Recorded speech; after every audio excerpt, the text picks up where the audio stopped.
human fish person eating an actual person instead of paintings. It broke into half. Hi everyone! So for today's video, I'm going to be sharing about my higher art coursework experience. For higher art, there are 3 components for your paper. There will be the coursework, your paper 2, and your visual arts task. And today I'll be focusing on the coursework. It's a 9-month process where you submit 8 preparatory boards and 1 final painting. So just a little background, I took higher art when I was in secondary school for O-levels. I took the paper in 2018, last year, 2018. So let's start. To start off, I'll be showing you my first board, which will be this over here. As you can see, the topic is over here.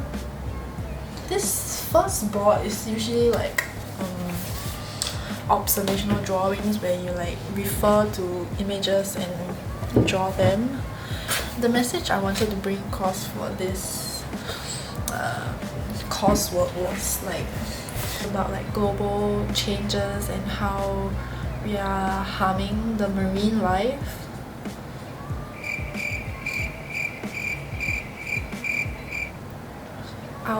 You'll get it once I move along. As you can see, I have colorings and 2 watercolors.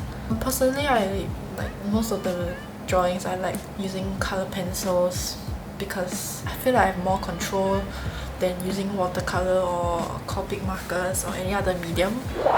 This was like to show the role reversal of the humans and the fishes. So as you can see, like there's like a human fish person eating an actual person. It's in a sushi form, and yeah, this supposed to be me, I guess. And there's like photos, more photos, and some other drawings. These are done with Copic markers.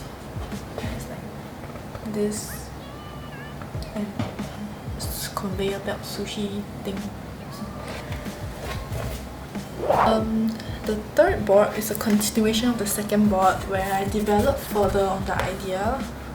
So as you can see, I decided to like change my face to something more scary and less human-like. And these are like the faces that I wanted.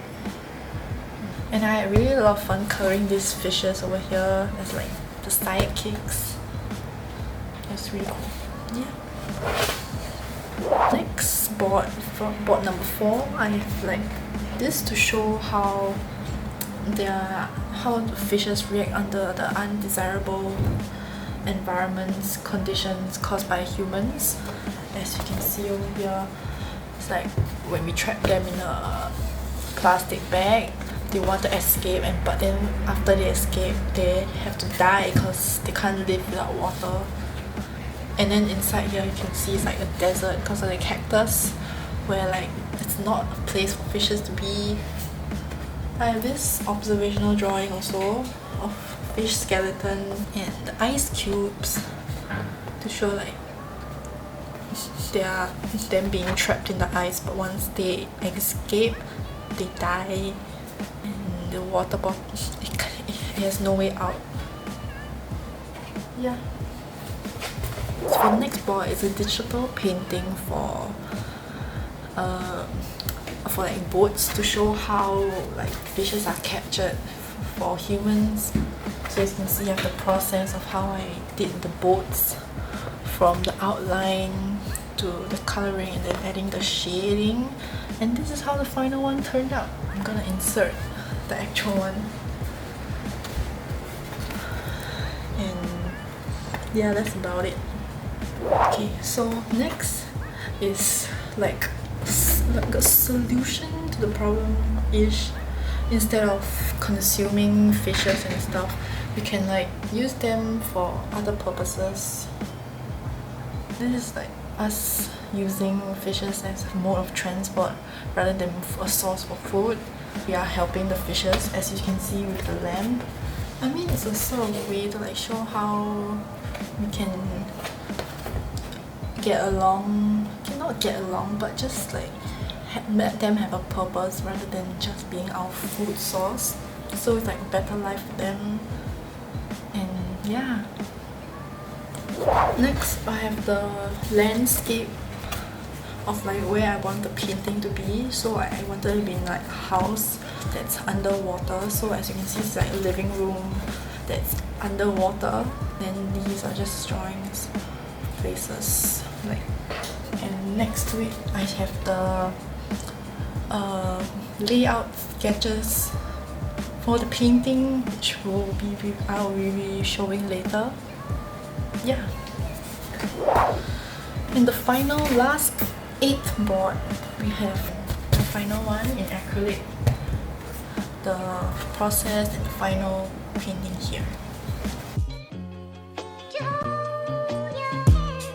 My painting is like considered quite big compared to my other friend's one. It's like 4 canvases stuck together, so there's like 2 small rectangular ones and 1 big one at the bottom. Funny story about the painting though, because this painting is like absolutely ginormous and I really had a hard time like bringing it home from school. My mom and I went to collect it and we wanted to like squeeze it into her car, but it was like it couldn't go in no matter how much we tried. So my mom thought that would be a good idea to tie it to the top of her car. Honestly, at the time I was like super skeptical about the idea, but then she was like confident about it, so I just went with it. I mean, you just gotta trust your mom sometimes. And as we were driving back home, I was like super scared. My months and months of work is gonna fly away onto the road and get trampled. And it broke into half.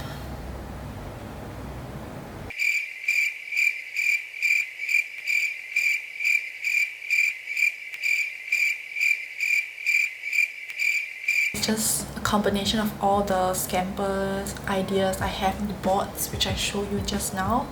The top part is actually a digitally printed thingy, which like, as I showed you just now, the process of how I did those boards digitally. The small skeleton fish at the side is actually done on acrylic because it was painted on the material that was used to print the boats, and it cannot take oil, so I had to use acrylic.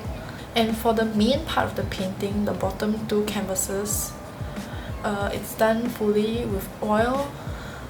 As you can see, we have the monster fishing and the waves at the bottom, which I really like the dirty water. Painting the fishes were really fun also because I don't know why, it's so therapeutic and it was my favorite thing to paint. Like one thing I'm really bad at is like painting details, like really detailed stuff, especially the faces, which I probably could have done a better job on. And the rest of it was pretty fun. Like I had a lot of fun painting this.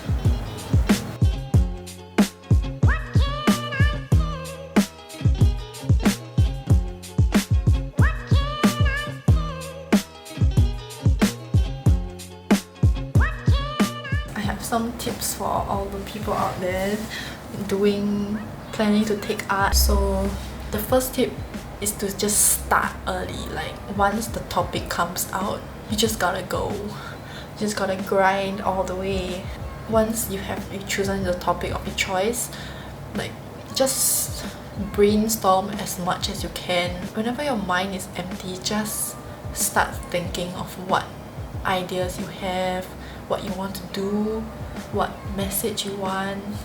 And also, after you choose your topic, just stick with it. Personally for me, like when you're working on it halfway, you'll probably be like, oh, I should have done this other topic, you know. But then it's important to just stick with the topic and just do your best for it, you know, because like there's no point wasting all your efforts so far for the other topic. Also, it's important to just work on it bit by bit rather than rushing a lot of things at the end. So maybe for like the boards, the coloring, you could like do it like a little bit every day, because personally for me, I would always like every single day I would try to work a bit on any coloring or any drawing that I needed to do, like at home, even after painting after school. I'll try to do a bit of schoolwork and then spend 1 to 2 hours coloring or drawing. But also trying to explore with different mediums, because like I think that's what they want to see, like you being versatile with like your materials and mediums. It's okay if you're like you suck at the medium, because you can make it work, you know. Like personally for me, I really can't do watercolor, but I still had a few watercolor stuff, and also watercolor is like a lot faster, so it helped me like save a lot of time rather than having to color every single coloring. And also you need to have feedback from your friends and teacher. Last time when I was taking a break, I would like walk around the art room and look at my friends' work and see like what they did well, and like try to learn from them. My teacher was a great help for like all of us, because she really helped us ideate and like print out stuff and like try to help us to stay on track.